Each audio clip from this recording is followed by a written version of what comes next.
Qu'est-ce qu'on se donne comme droit là, pour venir juger de quelqu'un par rapport à son orientation sexuelle? Voyons, ça n'a absolument aucun bon sens. Des commentaires haineux suscitent de vives réactions sur les réseaux sociaux en raison d'une publication Facebook du maire de Saguenay, Luc Boivin. Le 17 mai dernier avait lieu la Journée internationale contre l'homophobie et la transphobie. Pour l'occasion, le maire de Saguenay a décidé de publier un message de soutien aux communautés LGBTQ+.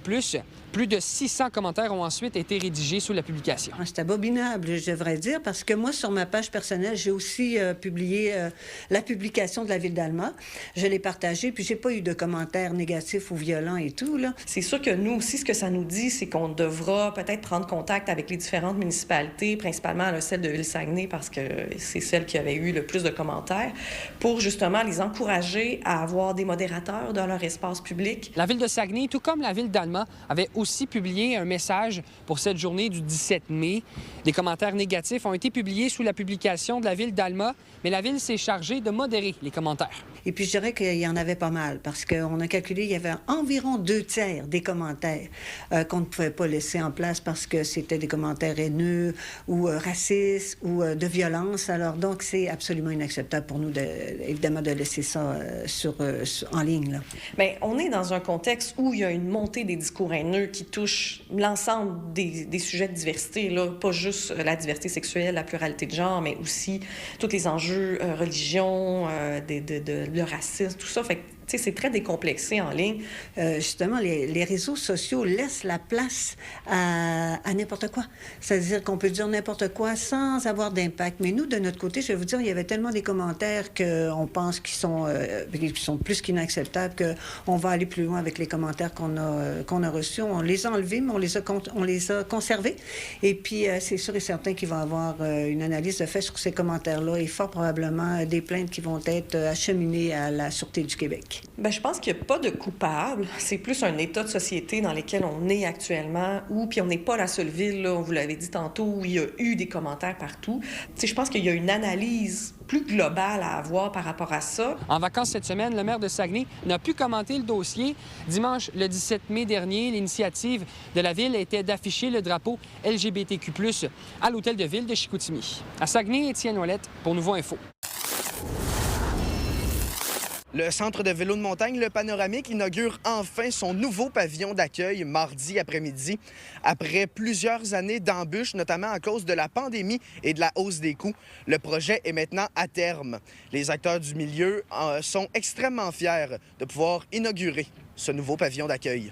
Il y a eu plusieurs étapes. Là. Ça n'a pas toujours été facile, mais le résultat est là aujourd'hui, puis on est très fiers. Là. On est très, très contents, puis c'est vraiment... Il est beau notre bâtiment. On est fiers. On est bien heureux de pouvoir offrir ça à tous les gens qui utilisent le Panoramique. On regarde ici! On me regarde, le gros sourire! Billetterie, bloc sanitaire et atelier de réparation, ça, c'est ce que les cyclistes pourront bénéficier lorsqu'ils seront de passage au Panoramique.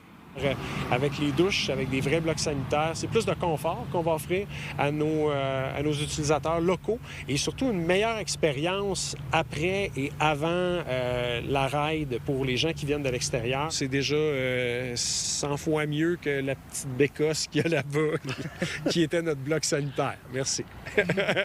500 000 $ qui s'ajoutent au montant total qui était prévu à 800 000 $ à la base du projet.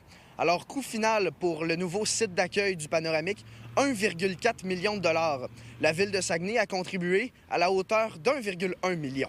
Là, c'était 1,5 million à la place. Au lieu d'aller pleurer dans mon coin, j'allais chercher un petit 100 000, 200 000 à tous les années. On a monté tranquillement. Ça a pris 11 ans, puis aujourd'hui, c'est fini. L'ouverture du site pourrait avoir lieu d'ici la fin du mois de mai ou en début juin. Les dates sont toujours à confirmer, mais les cyclistes pourront enfin bénéficier de ce nouveau site d'accueil. À Saguenay, Xavier Lemieux pour Nouveau Info.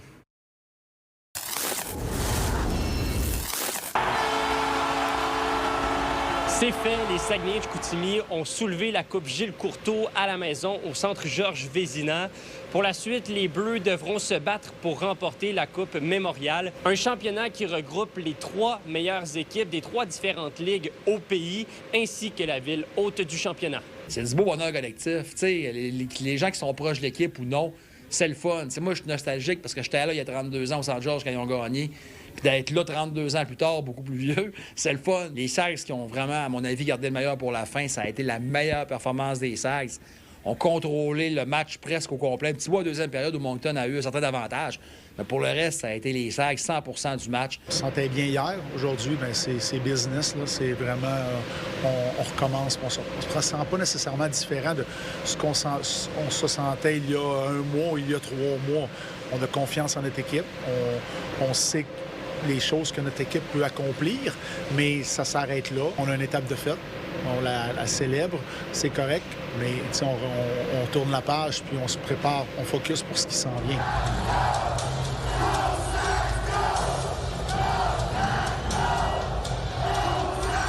Malgré le soulagement et la fierté d'avoir enfin remporté la Coupe Gilles Courteau, l'ensemble de l'organisation est déjà prête à passer au prochain match. Ouais, c'est sûr que notre objectif en commençant l'année, c'était de gagner pas une, mais les 2 coupes. Fait qu'on arrive là avec un mindset d'être préparé, puis oui, qu'est-ce qu'on a fait dimanche, c'était le fun, mais c'était pas notre objectif principal. C'est la fameuse expression « job's not finish ». C'est ça vraiment notre mindset. Là. C'est d'être la meilleure équipe au Canada.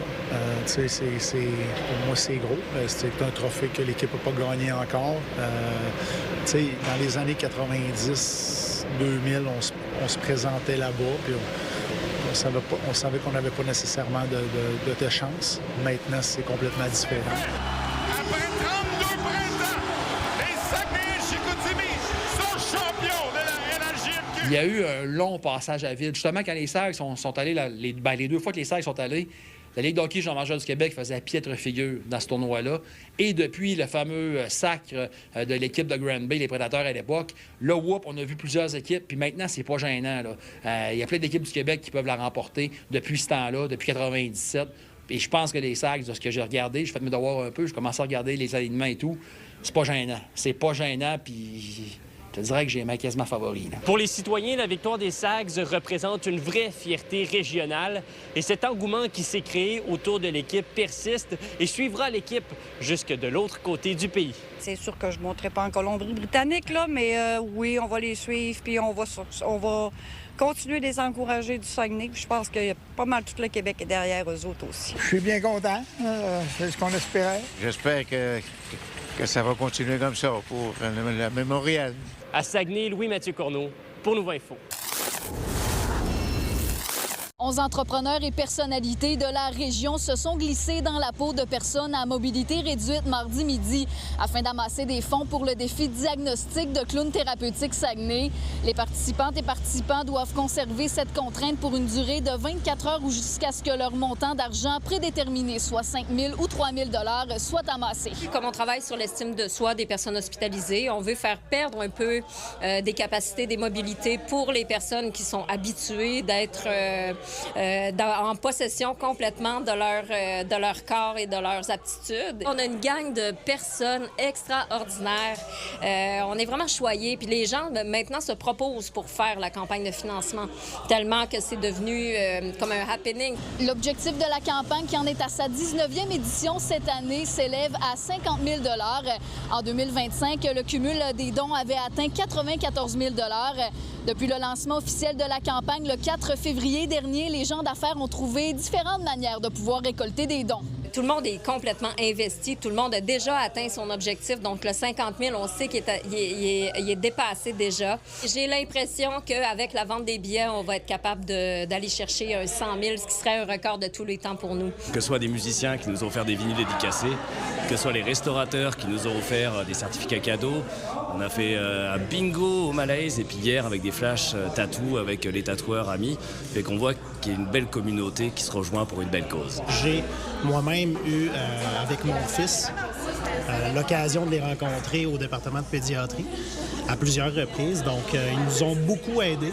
C'était pour moi une occasion de leur redonner puis de les aider dans leur démarche. En attendant cette édition spéciale 20e anniversaire qui s'annonce plus qu'extraordinaire, c'est mercredi que le montant final atteint lors de cette mouture sera enfin dévoilé lors du gala humour présenté au Théâtre Palace Arvida à compter de 19h. À Saguenay, Sarah-Léa Bouchard pour Nouveau Info. Vous êtes nos yeux et nos oreilles sur le terrain. N'hésitez pas à nous écrire si quelque chose vous fait réagir ou si vous voulez nous raconter votre histoire.